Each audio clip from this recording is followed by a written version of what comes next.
Well, hey everybody, I'm Jan Erickson from Stepping Aside, and welcome to Somewhat Daily Tarot and Rune for Thursday, the 11th of March, 2021. Wow, we got our COVID relief package passed. So just remember in the future here who did that and who said no. I swear, some of the things that are happening right now are just amazing, aren't they? It's like, well, people are struggling, but that doesn't matter. It just doesn't matter. But I'm glad to see that they're going to purchase more vaccines. What is 100 million more of the Johnson & Johnson one, and so that might move our appointments up a little more realistically. I think that whether they're saying they're hoping to have that done by the end of May or something, and so hopefully the states will get more, and we'll get more over here where we are in the more rural side of the state. Let's see, we've got Fortuna Major as our, let me find it here. Oh, there it is, as our geomancy rune for today. It's Greater Fortune. And then we have Allies. Now, Allies means the elk. Can also mean the elk sedge, where they hide, the marshy area with the big grasses and things that actually they can sort of immerse themselves in there and you don't see them as easily. So it can indicate protection, but it's protection from spirit. It kind of looks like you're raising your hands in supplication to the goddess and focusing all that energy into form. Now, the top three branches, if you will, are air, fire, and water, and then the bottom one would represent earth, at least in my estimation. And even though they're kind of skewed, you've got Kenaz here and Kenaz there, so you're really looking at drawing, again, the light of spirit into your interactions and into your decisions and all of that, just into your perceptions. On Monday, we were kind of talking about that. So maybe this is going to be a continuation then of Monday's reading. Now, Monday we had Othala and Puella. And Othala is about tradition and ancestry and inheritance and the Akashic record. Everything that we learn while we're here, it all culminates in Othala. Puella, though, but see, that can also be perception, can't it? And so Puella, with its scattering effect, its loosening effect, it's really telling us from the standpoint of the runes on Monday to loosen our perceptions. Now, we started out with the King of Wands, fire element, the Hanged Man, and then the Two of Cups. The cups is our emotions, or the water element. Fire, of course, is our will or creative spark within. But basically, what I ultimately interpreted this as is letting go of fixed perceptions. So, getting the ego to loosen up a bit so that it loosen its effect on perception so that the subjectivity and the judgment isn't there. You can kind of see things from maybe step back from a broader perspective and look at it, let things settle out. But basically, I think that allowing spirit to come into that experience, it realigns perceptions in a way that sees things from, a holistic or collective consciousness perspective. So it kind of looks like that's what we're starting out with today with Allies and drawing, it represents the Bifrost Bridge, metaphorically, to spirit, the rainbow bridge there. But it's the bridge to consciousness, to higher consciousness. And as long as we continue to live our lives from the standpoint of ego, well, I can't shuffle today. I was doing better when I was shuffling on my lap, so I'll go back to doing that. If we continue to live our lives from the, getting only our perceptions from how ego wants to see it, then, it makes things a little more difficult, I think. I think that's what we're seeing right now in our society, in our country, in our world, really, even all across the planet. You've got people that are at such odds, trying to see others as less than, and just as the other, and it gets us nowhere. And so I think that we're being given the opportunity collectively to understand that truth, maybe. And unfortunately, we can't always understand those things intellectually. We've got to have an experiential factor to that. And so, you know, it's like, oh Lord, you know, not another day of this. But yeah, it's another day of this. So anyhow, you just see it in the way our government is you know, Congress, the Senate and the House, the way they're not working together. Just because, you know, the Democrats are in control, and so therefore the Republicans will not budge, and that's unfortunate. You know, the American people needed their lawmakers to come together and to help them happily and willingly and to want to do that, but no. So I think that you're seeing that sort of thing play out experientially in a way that doesn't leave us feeling very secure, certainly. But on the other hand, it passed. So, you know, a lot of people are going to be helped. And I think that that's good, because this has been a really tough time this last year for people. So let's go ahead and take our cards and see what they have to say. Oh, well, this is interesting. Let me see here. So let me just write this down so I don't do this in my head. We have, let's see, 14, that's a 5, and 8's 13, so that's a 4, plus a 2 is a 6. So yeah, this is going to be about harmony with the 6 and a shared path and all of that. That's going to be the numerological value of the reading today, but we're going to start out with temperance. Let me put this here. I'm going to just set these in front of me, I think. And then we have the 8 of Wands. Excuse me. A lot coming in on us there.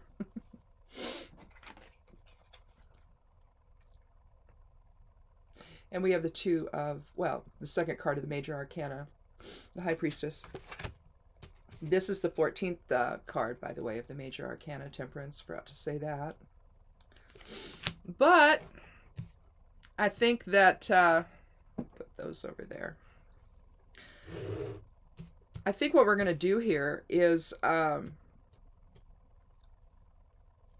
again, I think if we're going to look at this in terms of loosening of perceptions like we started out on Monday, I think we're going to have the 8 of Wands be our significator. And then, in other words, this is the issue. And then this is the answer to that issue. Okay? So that's how we're going to do that today. So the 8 of Wands, we're looking at a lot of, we see eight spears, 8 staffs, not spears, but staffs coming in on you there. Lots of, it's swift directional movement, attack, but it's also protection. You see one's kind of straggling back there. But basically, you might think of that as you, and then all this other, you know, protection you've got there. 8 is about leadership. It's about material achievement. It's about the greater harmony of the collective itself, and moving forward in one direction together to overcome challenges. And that's literally what the 8 of Wands is really talking about. It's swiftly addressing problems. So we're seeing some of that now. We're seeing some swift addressing of our problems. But say we're not talking about the COVID-19 bill. Let's say we're not talking about that, where the greater problems that we're all dealing with, or many people are dealing with, I should say. Not everybody's dealing with it, but because some people are doing fine as far as their work. Even if they have to work at home, they're still getting paid. Everything's still happening. Life goes on. They're paying their bills. Everything, you know, they still have their health insurance. All of this stuff is still working for them. But that's not everyone, okay? And so lots of swift action, but we have to be, but the underlying idea here is that we're aligned. We're acting in unison for the greater aspect of self, basically, which is all of us. Now, if we're talking about loosening perceptions, though, to make this happen, okay, so maybe instead of the issue, this might actually be the action, the ultimate action, and then what do we have to do to achieve it? Especially if we're looking at loosening fixed perceptions like we were on Monday. So how do we do that? You know what? I'm gonna do the High Priestess first. Let's look at her first. Here we have a 2 energy, so balance, decisions, balance, polarity. Though you see the Pillars of Solomon there, and I think is it Boaz? I'll butcher this. Boaz and Joachim, maybe. Anyway, you see a fabric or a tapestry behind her. She's not sitting on any kind of a real throne. She's just sitting on a little bench there. But you see the tapestry behind her. It's beautiful. It's covered in pomegranates in the shape. If she weren't there, what you would see is the shape of the Kabbalistic tree of life. What you have is you have the Fool, which is a 0 card. That's consciousness. That's unity consciousness. You've not taken the leap yet into form, so you don't have the gender yet. We don't know it's an androgynous figure. In other words, there's no gender there, although I always call him a he. But anyway, the Fool takes its leap into form, and from there you have the Magician, who elementally creates everything, and then the personality side of things, the subconscious, the unconscious, all of that comes through with the High Priestess. And then the 3rd card, which is the Empress, she gives birth to the world, basically. She gives birth to creation. All that the agreement of the Fool, coupled with the magic of the Magician and the blessing of the High Priestess, all of that then creates the body that's going to come into form, and helps the soul infuse into that. And then the Empress gives birth to that individual, so, or collectively to the world. But here you have a cross on her, right here on her chest, on her gown, dealing with polarity. Again, we're talking about the horizontal polarity of masculine and feminine, or projective and receptive presence. That's also the level of ego, unfortunately. And then you have the line of spirit coming down, infusing the soul into the body. And so you see that there.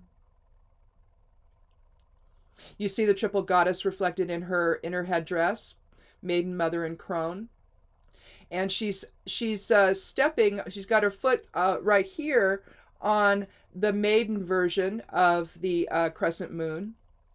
So again, signaling this new life coming into form, this new consciousness coming into form.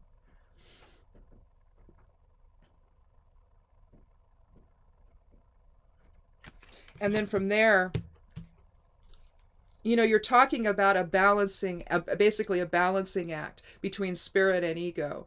And ideally, you want to meet it all in the middle, with ego being transmuted into spirit, but that's not what happens, right? We get an emphasis on the ego, and that's what I mean about loosening perceptions, because most of our perceptions are ego-based anyway. We're looking at things subjectively, we're reacting, we're forming perceptions about that reaction. It's all just sort of happening at once, right?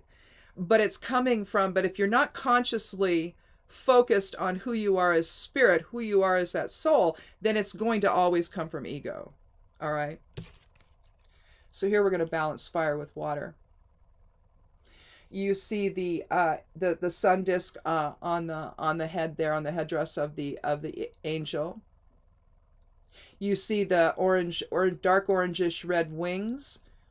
You see the glyph for fire right here, instead of the balanced cross here. Here we're going to be, and then she's got, he or she has got 1 foot on the land and 1 foot in the water, in the little pond there. You see the water irises, the yellow water irises coming up here. But the angel is balancing. She's pouring water from one cup to the other, balancing emotion with will.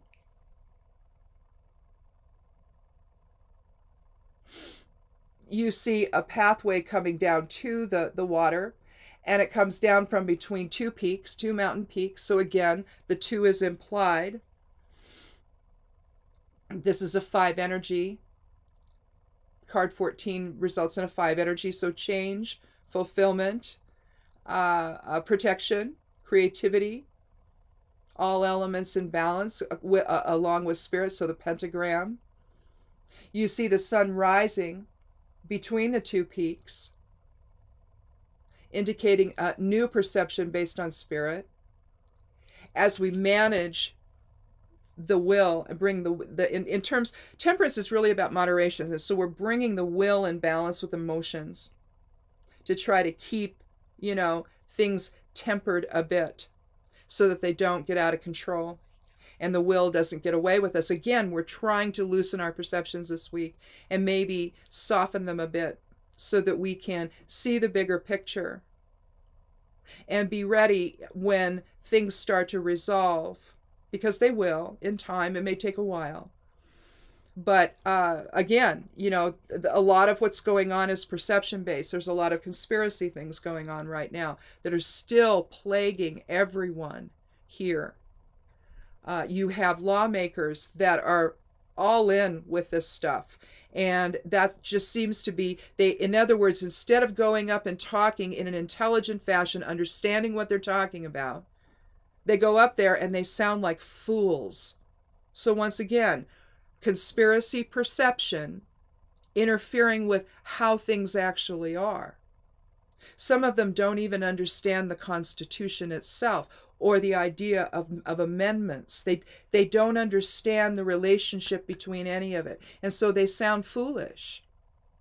But again, it's will and emotions being so in such turmoil, really, that it's about their cause. It's about their perceptions. It's not about the truth. If there's an issue, you want to talk about it, then fine, but make sure you know what you're talking about. That would help. Because you aren't serving, if you're in Congress, you're not serving who elected you if you don't. Part of the job of lawmakers is to educate the public back home.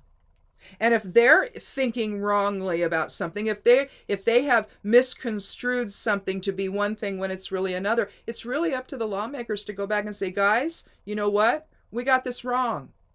Here's the truth about that.